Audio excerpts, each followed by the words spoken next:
वो हमारा new chapter है। हमारे न्यू चैप्टर का नेम क्या है? Chemical kinetics. केमिकल काइनेटिक्स जो है वो हमारा इनऑर्गेनिक केमिस्ट्री का एक पार्ट होता है। क्लास, केमिकल काइनेटिक्स मतलब क्या होता है इसका? देखिए, जैसे कि हम रिएक्टेंट को प्रोडक्ट में चेंज करते हैं, रिएक्टेंट का हमारा प्रोडक्ट में चेंज होना यानी हमारा केमिकल जो है उसमें जो केमिकल चेंज हो रहा है वो भी कुछ टाइम, जो उसमें टाइम ले रहा है प्रोडक्ट को चेंज होने में, पर यूनिट टाइम जो ले रहा है उसी को हम एक तरीके से केमिकल काइनेटिक्स बोलते हैं। अब अगर हम बात करते हैं कि अगर हम केमिस्ट्री की अगर नोट्स वगैरह बना रही है, अगर हमें पेपर लिखना है तो हम उसमें क्या लिखेंगे? तो हमारी इसमें डेफिनेशन आती है, the branch of chemistry which deals with the study of reaction rate and the mechanism by which they occur is called chemical kinetics. देखिए क्लास, हमारी कुछ रिएक्शंस ऐसी होती हैं जो फास्ट होती हैं और कुछ रिएक्शंस हमारी ऐसी होती हैं जो स्लो होती हैं। अगर हम फास्ट रिएक्शन और स्लो रिएक्शंस की बात करते हैं तो उन्हीं बेसिस पर मैं एक रिएक्शन ले रही हूँ। देखिए, जैसे हमने लिया हुआ है silver nitrate. Silver nitrate react with sodium chloride. यहाँ पर देखिए Ag जो है वो पॉजिटिव होता है, NO3 जो होता है वो निगेटिव चार्ज होता है। सोडियम जो है वो भी पॉजिटिव है और क्लोरीन हमारा क्या है? निगेटिव चार्ज है। अब देखिए क्या है कि ये जो पॉजिटिव है ये किसको अट्रैक्ट करेगा? इसके निगेटिव चार्ज को अट्रैक्ट कर लिया, तो इसने क्या बना लिया? सिल्वर क्लोराइड बना लिया। वहीं पर सोडियम जो है वो इसके नाइट्रेट वाले पार्ट को अट्रैक्ट करेगा। क्यों? क्योंकि सोडियम पॉजिटिव चार्ज है और हमारा नाइट्रेट निगेटिव चार्ज है, तो इसने सोडियम नाइट्रेट फॉर्म कर लिया। अब देखिए, जो मैं फास्ट और स्लो रिएक्शन की बात कर रही थी उसी बेसिस पर मैंने मिल्क और कर्ड का एग्जाम्पल लिया हुआ है। मिल्क और कर्ड में अगर देखा जाए तो ये हमारा स्लो रिएक्शन है, क्योंकि हम मिल्क में क्या करते हैं? कुछ एंजाइम डाल देते हैं, वो 3 से 13 से 14 घंटे बाद क्या होता है? वो एक कर्ड में कन्वर्ट हो जाता है और हमारा यही रिएक्टेंट जो प्रोडक्ट में चेंज होता है इसी को हम केमिकल काइनेटिक्स का नाम दे देते हैं। अब देखिए, इसी में हमारा एक टॉपिक आता है, उसका नेम होता है rate of reaction. So class, what is rate of reaction? अगर हम रेट ऑफ रिएक्शन की बात करते हैं तो हमारा आता है कि रेट ऑफ रिएक्शन हमारा वो होता है कि जो हमारा कंसंट्रेशन ऑफ रिएक्टेंट और जो कंसंट्रेशन ऑफ प्रोडक्ट है, जो हमारा रिएक्टेंट से प्रोडक्ट को बनने में जो टाइम लग रहा है, पर यूनिट टाइम जो लग रहा है, हम उसी को बोलते हैं रेट ऑफ रिएक्शन। जैसे कि हमारा इसमें फॉर्मूला आ जाता है, rate of reaction is equal to change in concentration of a reactant और product upon time taken for the change. Time taken for the change हमारा इसमें ये आ गया। अब देखिए, हम इसकी वैसे आपको डेफिनेशन बताते हैं।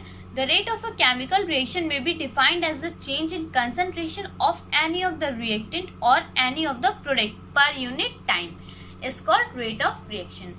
अगर हम इसकी यूनिट की बात करते हैं तो यूनिट इसकी क्या आती है क्लास? यहाँ पर आप देख सकते हैं, यूनिट इज इक्वल टू मोल पर लीटर इंटू सेकेंड। देखिए, इसमें जो change in concentration of a reactant of product है इसकी हमारी यूनिट होती है मोल पर लीटर। वहीं पर हमारा टाइम जो है वो दिया गया है, तो हमने टाइम जो है वो सेकेंड में लिया हुआ है, तो हमारी ये यूनिट तैयार हो जाती है। मोल पर लीटर सेकेंड हमारी ये यूनिट होती है। अब नेक्स्ट जो है वो हमारा आता है, देखिए, हम रेट ऑफ रिएक्शन जो है वो 2 पार्ट्स में मेनली डिवाइड हो जाता है। कौन कौन से पार्ट्स में? पहला हमारा आता है एवरेज रेट ऑफ रिएक्शन, दूसरा हमारा आता है instantaneous rate of reaction. Average का मतलब आप क्या समझते हैं क्लास?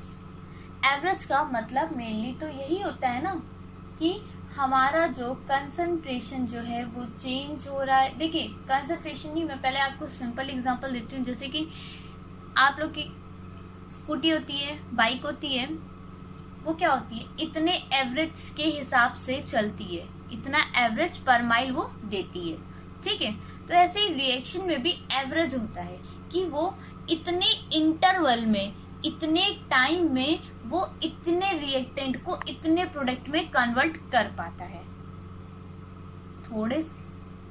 थोड़ा मैं वर्ड यहाँ नहीं यूज करूंगी, जो उसमें रिएक्टेंट से प्रोडक्ट में कन्वर्ट होता है और जो उसमें टाइम इंटरवल लगता है उस चीज को कन्वर्ट होने में, उसी को हम बोलेंगे average rate of reaction. So अब देखिए इसका फॉर्मूला क्या होता है। Average rate of reaction is equal to change in concentration of reactant और product upon time interval for a change. अब क्लास अगर हम इसमें बात करते हैं तो इसमें हमारे कुछ फैक्टर्स दिए गए हैं। मैं यहाँ पर 2 फैक्टर हैं जिसको मैं आपको बताना चाहूँगी कि ये कैसे कैसे होते हैं कि अगर ए में डिक्रीज हो रहा है, बी में इंक्रीज हो रहा है, बी में डिक्रीज हो रहा है, ए में इंक्रीज हो रहा है, जो भी है ये सब ये मैं आपको थोड़ा क्लियर करना चाहती हूँ ताकि आप कहीं भी कंफ्यूज ना हो किससे हमें माइनस और प्लस साइन से डिनोट करना है। अब देखिए class, in terms of decrease in the concentration of A, अगर हमारा कंसंट्रेशन ऑफ ए जो है वो डिक्रीज हो रहा है, वो क्लास क्या हो रहा है, वो डिक्रीज हो रहा है हमारा। अगर हमारा कंसंट्रेशन ए जो है वो डिक्रीज हो रहा है, जैसे कि हमारा पहले A1 था और अब हमारा क्या हो रहा है, A2 हो रहा है। हमारा टाइम जो पहले था वो T1 था, अब लेकिन हमारा टाइम क्या हो गया है, चेंज हो गया, हमारा टाइम क्या हो गया, T2 हो गया है। तो change in molar concentration of A अगर हम निकालना चाहेंगे तो हमारा क्या होगा, A2 माइनस A1, तभी तुम्हारा delta A, delta is denoted for a little quantity, वहीं पर देखिए अब टाइम भी हम ऐसे ही करेंगे, T2 माइनस T1 तुम्हारा क्या हो जाएगा, डेल्टा T। अब देखिए एवरेज रेट ऑफ रिएक्शन, अगर हम इसकी एवरेज रेट ऑफ रिएक्शन निकालने की बात करते हैं तो इसका देखिए क्या निकल के आता है, माइनस ब्रैकेट ए अपॉन डेल्टा टी। अब देखिए यहाँ हमने माइनस का साइन आपको पता है क्लास क्यों यूज किया है, क्योंकि हमारा ए का कंसंट्रेशन हो क्या रहा है, डिक्रीज हो रहा है। जब हम लोग की कोई भी चीज डिक्रीज होती है तो हम उसे किस साइन से दिखाते हैं, प्लस साइन से। प्लस साइन से तो हम दिखाते नहीं उसे हम हमेशा माइनस साइन से डिनोट करते हैं, तो इसलिए मैंने यहाँ पर माइनस का यूज किया हुआ है। ओके, सो अब देखिए इसी तरीके से हमने बी का भी लिया हुआ है, in terms of increase in the concentration of B. अगर हमारा बी का जो कंसंट्रेशन है वो क्या हो रहा है, इंक्रीज हो रहा है, हमारा बी का कंसंट्रेशन जो है वो इंक्रीज हो रहा है, तो उस बेसिस पर हम क्या करेंगे, देखिए पहले क्या था, हमारा B1 था, अब हमारा क्या हो गया है, B2 हो गया। टाइम हमारा T1 था, उसी तरह हमारा टाइम क्या हो गया, T2 हो गया। अब एवरेज रेट ऑफ रिएक्शन की बात करें तो हमारा उसमें आएगा delta B upon delta T। ये कैसे आए आप ऊपर जानते हैं कि जैसे हमने पहले किया था, वहाँ यहाँ पर हमने माइनस का साइन को डिनोट किया था लेकिन ऊपर वाले में, लेकिन हमने यहाँ पर पॉजिटिव साइन को डिनोट किया। क्यों, क्योंकि ये हमारा इंक्रीज हो रहा है, हमारा क्या हो रहा है, इंक्रीज हो रहा है। अब देखिए अगर हम कभी भी अगर रेट ऑफ रिएक्शन निकालेंगे या इंस्टेंटेनियस रेट ऑफ रिएक्शन निकालेंगे तो हमेशा एक दूसरे को सामने रखते हैं।